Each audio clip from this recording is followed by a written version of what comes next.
Three-Player Tag Team, Series Anthology 1, by Allyson Lindt. Audiobook copyright 2023, held by Allyson Lindt. Includes the books Random Encounter, narrated by Cecily Foster, B.J. Hunter, and Zachary Johnson. Dual Wielding, narrated by Rachel Music, B.J. Hunter, and Stephen Ridgewood. And Matchmaking in Progress, narrated by Rachel Music, B.J. Hunter, and Sean Crisden.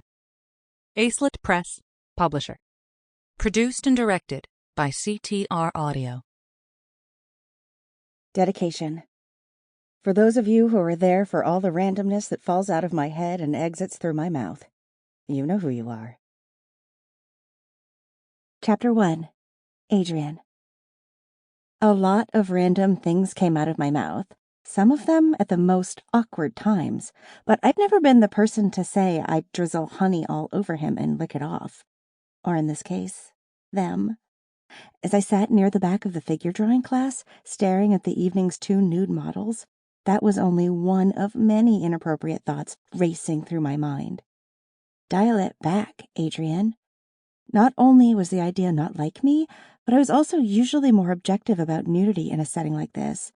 I wasn't a student, hadn't been for more than a decade, but I'd gone to college with the current instructor, and she let me audit the class and use the room whenever I wanted, so I should at least try to behave. The Monday night models were supposed to have been a couple in their 60s. I had been looking forward to catching a different type of frame, and at the same time distracting myself. I was starting a new job tomorrow. Basically my dream job, but like if I'd found a magic lamp and the genie had been created specifically to further a porn plot. I was going to make art for video games. Score! A lot of it was going to be erotic art, since the game boasted realistic adult encounters with as many partners as a player wanted. Yep, picture the most popular MMO meets the Playboy Mansion. WoW plus some. I could handle the nudity part. I wouldn't have gotten the job otherwise. But the sex part?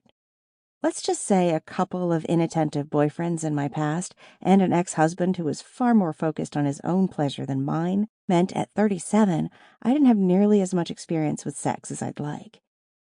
When I walked into the class 10 minutes late, the gorgeous men I found at the front of the room were not the older couple I expected.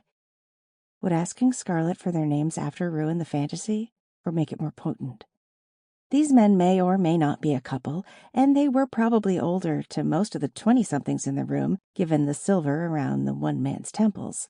All that just meant I didn't feel like a cougar as I ogled them. Sample complete. Ready to continue?